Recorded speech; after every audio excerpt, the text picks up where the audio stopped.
Hello everyone and welcome back to TowerGate. It is TowerGate day number 671. 671, February the 1st, 2019, Friday. Thank you so much for tuning in.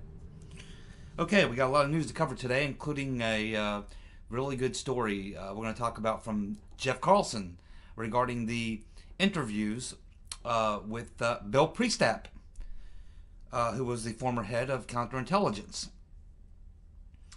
And I don't know why it took so long to get the transcripts, considering how long ago this interview happened, but we definitely have some transcripts from the interview, some really good questions from Jordan and Meadows, and so we'll get to that toward the end of the video. But first, let's cover some other things. Here we go.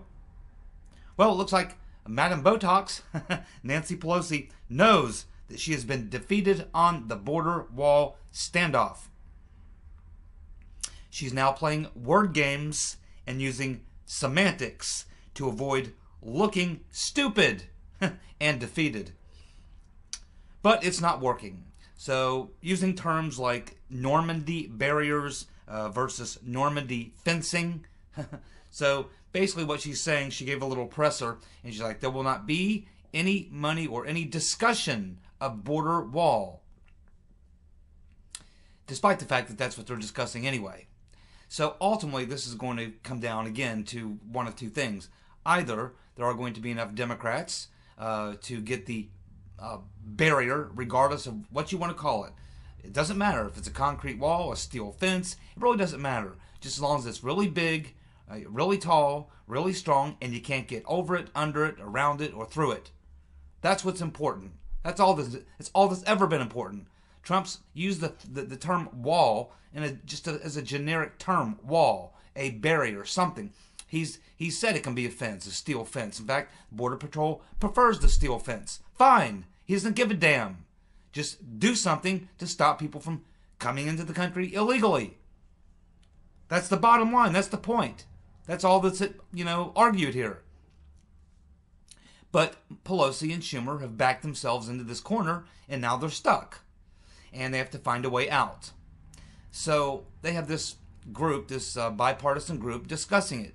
And Trump's already tweeted out in the last 2 days, he said, hey, Republicans, you're probably wasting your time. The Democrats on that committee are working for Nancy and Chuck, and they're terrified to go against the party leadership. But we know that there's over 30 or 35 House Democrats that are prepared to sign on to a border barrier, regardless of what you call it. And there's probably a few in the Senate as well. So we'll just see how long, because it's not that much longer, 2 more weeks, and something's going to happen. Either Trump is going to go ahead and use funds from somewhere else to do it himself, and it appears he doesn't have to declare a national emergency, or do it by, maybe executive order, but not declare a national emergency. He can acquire the funds. We learned that yesterday. That's the law. And that's probably going to be how he's going to have to do it. But if he does it that way, keep in mind, the Democrats don't get anything. Anything. Trump will still get his wall, but they'll get nothing. And there's about 35 or 40, probably more, Democrats who are not going to be very happy. Because, they're in districts, in swing districts or border states, and they're hearing it from their constituents. Many of them just won elections. They're freshman congressmen. They would like to get reelected, and the election ain't that far away. It's, they start campaigning here in about a year, or less. So, again, Trump really can't lose on this deal. He can't lose. He's going to appropriate the money to build a barrier at the border, regardless of what it's steel, concrete, or whatever it is. He's going to do that in 2 weeks. And the Democrats can either sign on to it to fund it, over $5 billion, and they can get some other things, or they can get nothing, and he's going to do it anyway. Many Democrats realize this is very simple. This is not complicated. But Nancy Pelosi, certainly, Madam Botox, showing that there are cracks in the dam, as she is now waffling on her words, playing semantics and other things. It's because she's feeling the pressure. And she saw that she took a hit, Trump took a hit, Republicans and Democrats took a hit, but Trump had rebounded. He's right back to where he was. She has not rebounded. He's at 43% approval. She's at 28%. She's never rebounded. And it's starting to hurt the Democrats. And they're hearing it from their constituents in their district. It's not that tough, my friends. Trump's going to win this one. It's the long game, and he's going to win. It's real simple. He can't lose on the deal now. He's already paid the price. He called for the shutdown. He said it was his shutdown. He took the hit. At some point, he realized it wasn't working out, and he changed his strategy to the long game. And now that he's changed strategy, the government's back open. He got right back. He bumped right back up to where he was in the polls, and but for the Democrats, they're stuck because now they lost their greatest point, which is the government shutdown, and now they're forced to negotiate. But they're not allowed to negotiate anything that has anything to do with the wall, according to Nancy Pelosi's presser. She says that the wall itself is not even up for discussion. Well, if that's the case, why are they even having the commission? And wasn't this commission supposed to first get the report from Border Security, who would tell them what they needed, and then this bipartisan committee was supposed to take a look at what the Border Patrol said they needed, and then they were supposed to put it into the language so that it could go to the House for a vote, then to the Senate, then to the President. This is how it was supposed to work. So they can keep playing these games, but ultimately, here in about 2 weeks, it's all going to come to a head.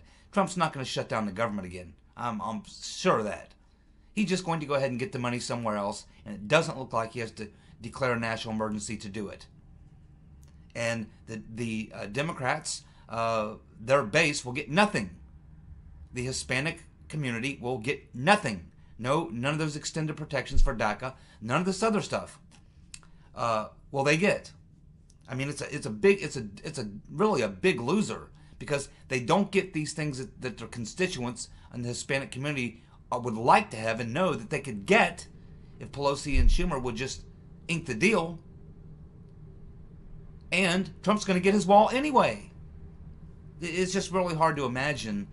This is not even a rational. It's just not a rational play by Pelosi and Schumer. It's irrational. I mean, but this just shows you how much they hate Trump. They hate Trump enough to where they'll cut off their nose to spite their face. I mean, this is how bad it is. And he's going to win this one.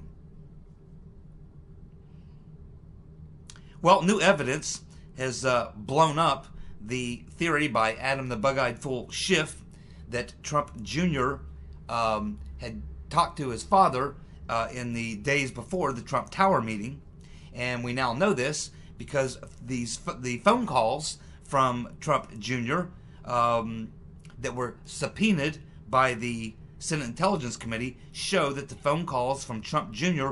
were to business associates having nothing to do with the Trump Tower or even the campaign. It was just Trump business. And they weren't calls to his father. They were to other business associates having nothing to do with anything dealing with politics or anything like that. It was just, they were business calls between Trump Jr. and some business associates of the Trump company. So there goes Adam Schiff's big Trump Tower meeting impeachment hoax. Right down the tubes. It was all resting on this idea that they thought that the telephone calls from Trump Jr. were going to show that he had these conversations with his father. And in fact, they show just the opposite. Uh-oh, Adam Schiff loses again. He's incompetent as hell.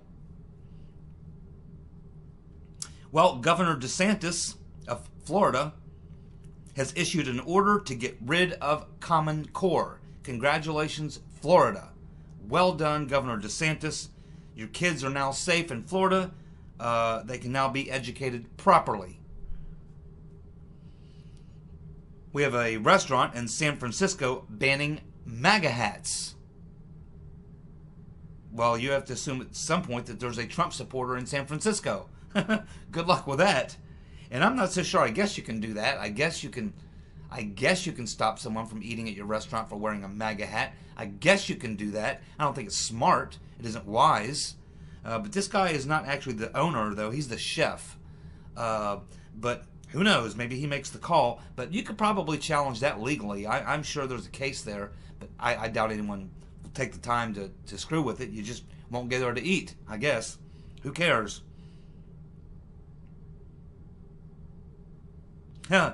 Well, Lindsey Graham, and I guess, of course, McConnell, because he's the Senate Majority Leader, have waived on this blue slip process, which they've been talking about for a very long time, and because this has been used by Democrats to block Trump's judge appointees. So basically there's a rule, it's not really a law, it's a rule within the Senate, that when they're confirming judges, in this particular case to the Ninth Circuit Court, that the senators in the state where the judges are being appointed can raise issues and block. Not so much they can block it, but they can drag it out for so long that eventually you just don't go them anymore and you find a couple other guys. So they can really impede the process and essentially block it.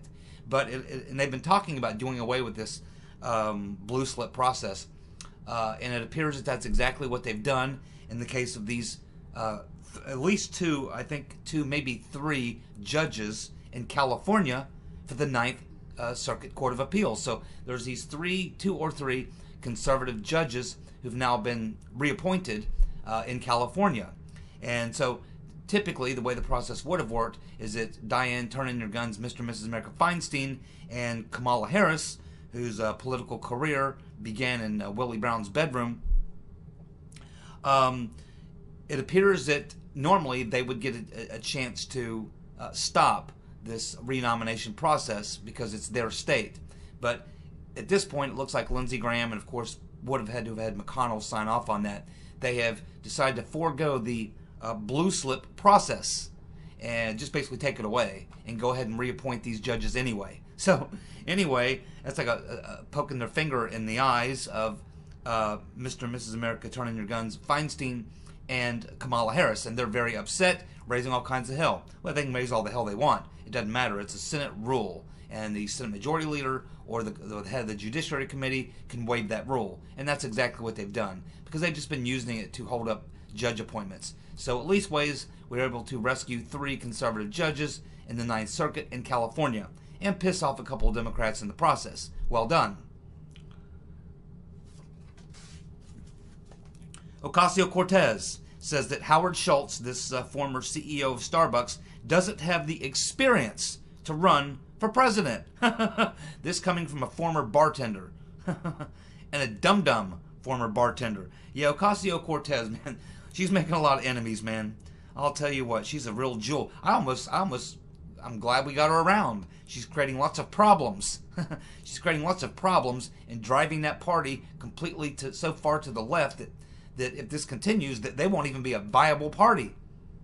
They will not even be a viable party. I've told a couple other people in the comments section, the last time I saw the Democrats this liberal, and this is way more liberal than I've ever seen them, but the last two times that the Democrats put up such a far left-wing agenda was Dukakis and Mondale. And both Dukakis and Mondale, one lost 49 states, and the other one, I think, lost 48 states. That's how bad it is. And the current Democratic Party is even farther to the left than Dukakis or Mondale. Mondale campaigned on, I guarantee I'm going to raise your taxes. And he lost 49 states. Well, here's the Democrats guaranteeing they're going to raise our taxes. They might want to give old Fritz a call to ask him how it worked out for him. Trump is considering Herman Cain for a seat on the Federal Reserve Board. Well, you could do a lot worse. Of course, Herman Cain was on the he was the Fed chair at the Kansas City Federal Reserve Board from 1995 and 1996. So yeah, he's a good guy. I like Herman Cain. Yeah, I would love to have him on the... Actually, I would just like to end the Fed altogether and fractional reserve banking and funny money altogether. But if we got to have a Federal Reserve and we got to have those asshats sitting around the boardroom table, I guess it'd be pretty nice maybe to have Herman Cain at the table. At least ways we might have one reasonably decent person there. Well, we have bad news for Roger Stone. There's a lot of bad news for Roger Stone lately, but of course, one of the major bad pieces of news for Roger Stone is the judge that's hearing his case is Amy Berman. This is the very same judge that is, of course, a hardcore anti-Trumper, a left-winger, definitely a resistance-type person. She's the one, of course, was over the Manafort trials. one of the Manafort trials. She's the one who approved putting Manafort in solitary confinement. So Roger Stone might be experiencing a little solitary confinement of his own. She's probably going to slap a gag order on him very soon, because he's just killing it on the media right now. So anyway, Uncle Bob the Executioner is asking her to waive the 70-day speedy trial clause because of the complexity of the case. And he says that the evidence there's evidence on hard drives that equals several terabytes of information. And so he did a court filing to make this request. Okay, so you're supposed to get a fair and speedy trial. 70 days is typically determined. But Uncle Bob say, no, this case is too complex. It's going to take a lot longer than that. Well, what's that tell us? Well, it tells us one of two things. Either Uncle Bob plans on being around for at least 70 more days, or he's going to hand it off to the Southern District of New York after he's gone. Who knows? I'll believe Uncle Bob's gone when I see he's gone. So here's what's going on. Of course, Roger Stone is not going to cooperate, cut a deal or anything like that. He wants to fight the case. Well, of course, the last thing Uncle Bob wants is Roger Stone fighting the case, because the very first thing he and his attorneys do is go through the discovery process, where they request all kinds of documents, many documents, and it might expose some things Mueller doesn't want exposed. So what's Uncle Bob going to do? He is going to try to play the bankrupt Roger Stone game. He is going to drag it out and drag it out and drag it out and drag it out. You see this in civil cases a lot, but you're seeing it here with Uncle Bob the Executioner. He realizes if anyone wants to challenge him and actually have a trial, that he doesn't want that.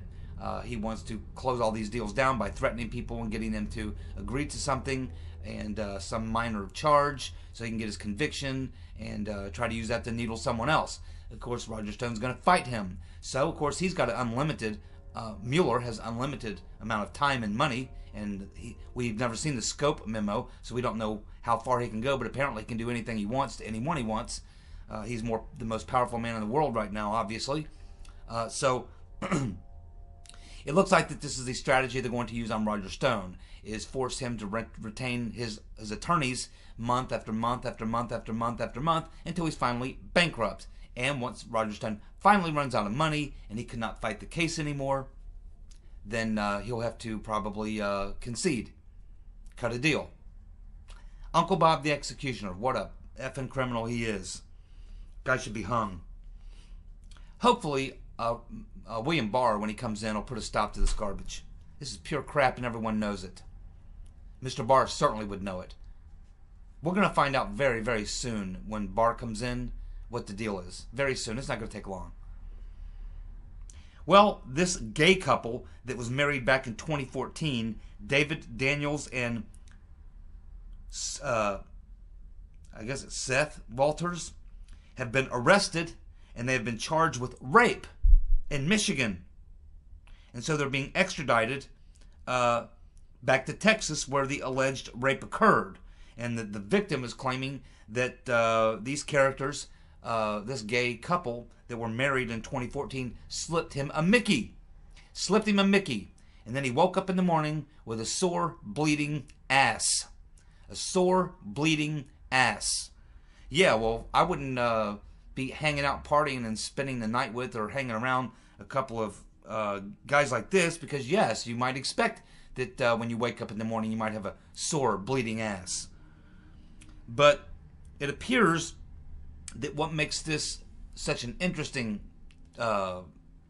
charge, and these individuals involved, is because these two guys were married. This was I don't remember it, but apparently it was big news back then in 2014. This was national headline news because the two were married by Ruth Buzzy Ginsburg. And based on Ruth Buzzy Ginsburg marrying these two individuals in Texas, that became the standard that's been used by the Supreme Court to uphold the law of allowing gay marriage. There you go. Ruth Buzzy Ginsburg. I wonder if she knows that the two guys she married are raping gay men, leaving them with sore, bleeding asses. Probably not aware of anything right now. I think she's probably comatose. We learned yesterday that Nellie Orr was investigating Trump's kids, but we now find out that she was also investigating Melania. Melania! Oh, man. Oh, my goodness. Trump's got to be pissed. Well, the Democrats have raised a bill in the House to make Election Day a federal holiday. Yeah, a federal holiday. So all federal employees will be paid on Election Day, and they won't have to work, so they can all go vote. And who do federal employees vote for by 99% of the time? Democrats. Yeah, I'm pretty sure this is not going to make it through the Senate. What do you think? Pretty sure that one's not going to make it through the Senate. Alrighty. So, I don't know if this was leaked transcripts or where Jeff Carlson got these transcripts, but of course we know that Priestep, Bill Priestep, former head of counterintelligence, was interviewed in this by Goodlatte and Gowdy and Meadows and Jordan and all these guys back last summer. And so we're just now getting not the full transcript, but bits and pieces of the transcript and quite a bit of his testimony. And there's quite a few interesting tidbits in here from Bill Priestep. So the story, you can go read it over on the Epoch Times with Jeff Carlson. And basically the title of the story is FBI official in charge of Clinton email investigation and the Trump probe has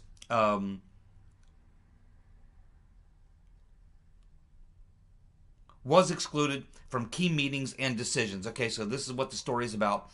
It's about the story of how Bill Priestap, interviewed by this House committee, House Joint Committee, and what they learned from Priestap. And the major thing that they learned, the overall arching thing that you learn when you read through the story and some of his comments and answers to questions, which are actually, you do get the questions and the answers, is it certainly appears one of two things. Either Priestep was kept out of the loop, or he's pretending that he was kept out of the loop. One of the two.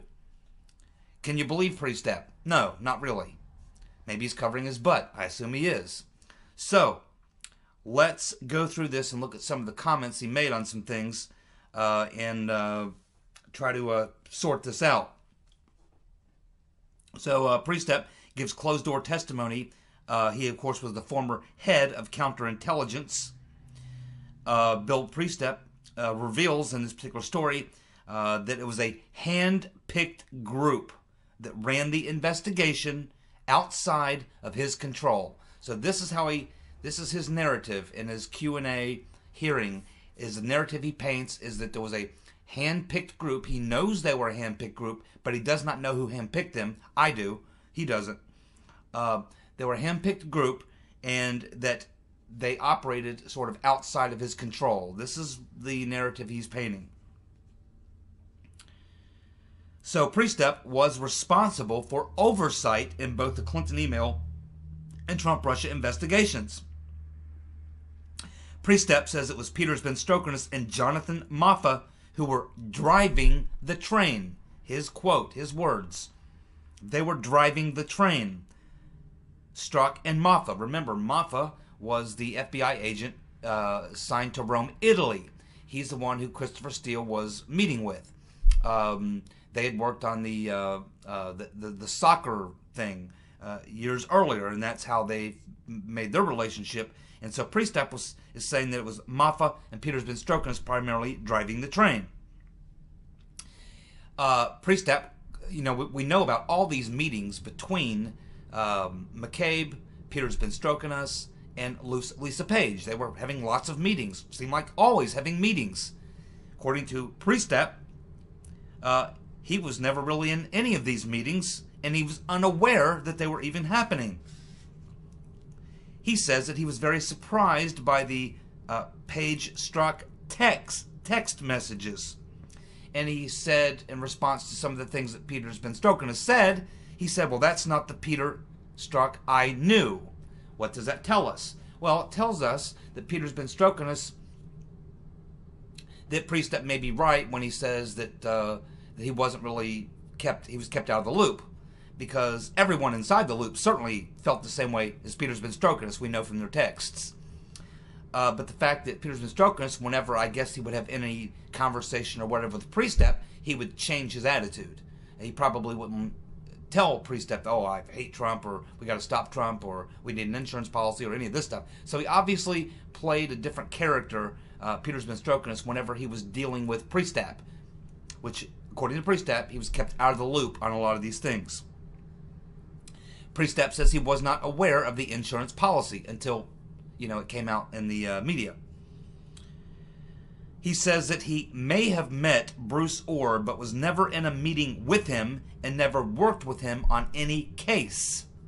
So here we have Bruce Orr meeting with an FBI agent. That information is going directly into this counterintelligence operation, yet here the FBI head of counterintelligence is telling us he wasn't made aware of it at all. Totally kept from him. The head, it's a counterintelligence operation, and the head of counterintelligence is not being briefed on the fact that there's a DOJ, number 4 man to DOJ, is talking to Steele, meeting with Steele. His wife works at Confusion GPS. He's meeting with Glenn Simpson. He's giving them information that's being pumped into the FBI and the counterintelligence operation. And the head of counterintelligence, Bill Priestep, kept totally out of the loop. That's what he says. Whether you guys believe it or not, I don't know. But that's what he's saying. And again, he says he wasn't included in many of the meetings with Strzok, Page, and McCabe. He also says that he inherited. Priestap says that he inherited both the investigations and the investigative team. He walked in the door as he was appointed, and they were already in place. He says he did not know, and does not know, who hand-selected the investigative team, but that he knew that they were hand-selected. Well, that's not a hard one to figure out. It was Comey. Comey's the only one who could hand-select this group of people. Look at their rank. Look who they are. Look where they come from. And who was the only constant in the equation? All these guys were brought in late 2016, 2017. Strzok, McCabe, Priestap.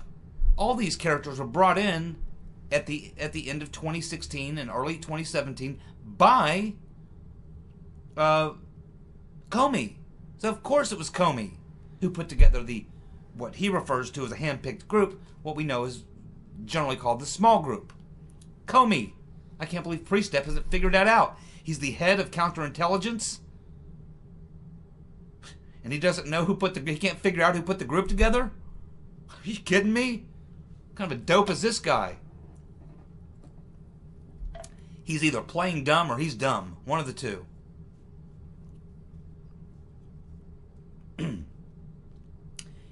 On July the 5th of 2017, Priestap was told by Sally Moyer that Peter's been stroking us and Lisa Page were having an affair. This is June 5th of 2017. Priestap says he told Page and Strzok about this rumor. He did not ask him if it was true. He just told him about it, and he said that it better not interfere with things. I assume by things he means investigations. He says he did brief Andy McCabe about the rumor of them having an affair, but he said he did not report it to the Office of Professional Responsibility. And he admits, when he was asked, Priestap admits that it could have been used to set up Strzok and Page, or could have been used against them as blackmail. And it may very well have been. It may very well have been. Who knows?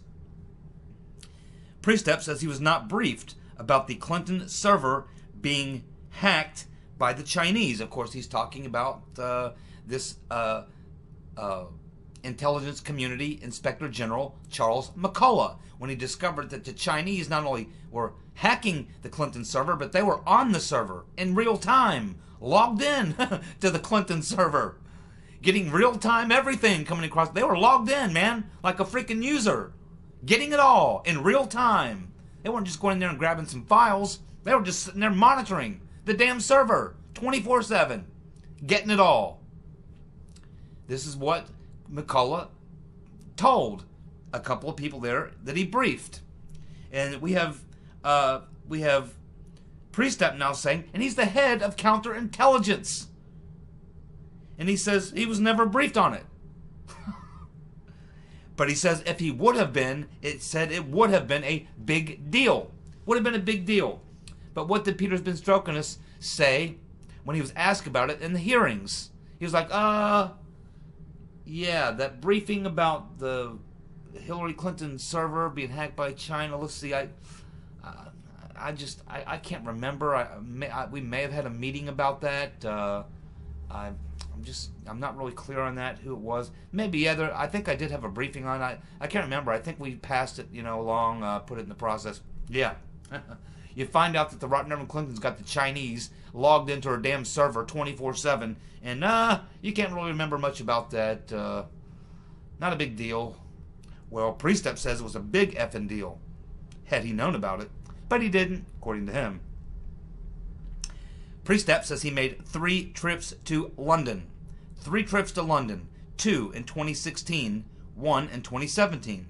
He says the first one was in the spring of 2016, and he said he went there so that he could be briefed by a contingent from the UK that would later make a trip to the US and brief someone there. Now, when they tried to, get him to talk about what these things were about, he would not talk about what these meetings were about. Would not talk about at all what the 3 meetings were about. I think we got a pretty good idea based on the time frame. They had to do with Trump Russia. That's what they had to do with. He says they had to do with different things, but he would not talk about what they were. He also says, when he was asked, he says that Priestap says that he, while in London, never met, or anywhere else, never met Christopher Steele. He never met Masood. He never met Alexander Down the Hatch Downer. He never met with Glenn Simpson. So Priestap said, I've never met any of these guys. So he would not talk about any of the content of the 3 meetings or why he went to the UK 2 times in 2016 and once in 2017. He would not talk about anything having to do with Operation Crossfire Hurricane. And he did say that in one of these investigations, one of these trips to the UK, he says the reason he couldn't talk about it was because of ongoing investigation, and which he's talking about the Mueller probe. And it wasn't just that one time; it was many times during his interview that he couldn't talk about things. And Dana Buente was there with him, as well as another lawyer, and they kept referring to whenever certain questions would be asked, they kept saying, well, we don't know if we can talk about that. We'll have to check with, the GC investigation, meaning the general counsel, meaning Uncle Bob. They would have to check with Uncle Bob before they could tell Priestep whether he could talk about or answer certain questions. So Uncle Bob is absolutely running the show. He is the DOJ. Everyone bows down to Uncle Bob the executioner. It's clear. Wonder what's in that scope memo from Rodenstein.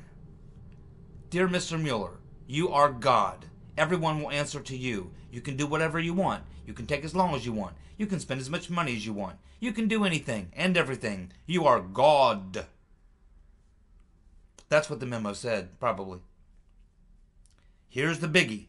Priestep says that he never instructed Comey not to brief Congress on the investigation. And he says that Comey was the one who made that decision. Boom, boom, boom. Another lie from Comey. Lock him up. It's time to SWAT raid Comey. Do you remember in the hearings when Comey was asked about, you're supposed to brief the Congress every 3 months about sensitive investigations, including counterintelligence investigations. He did not brief the Congress for 10, almost 11 months after those investigations started. And when he was asked why, he said because it was a decision made by the head of counterintelligence. the head of counterintelligence. That would be Bill Priestap. But when Bill Priestap was asked about it, he said, I didn't have anything to do with it. That was Comey's call. Comey lied again. Lock him up. Thanks so much for tuning in. I'll be back tomorrow with more TowerGate. See ya. Bye.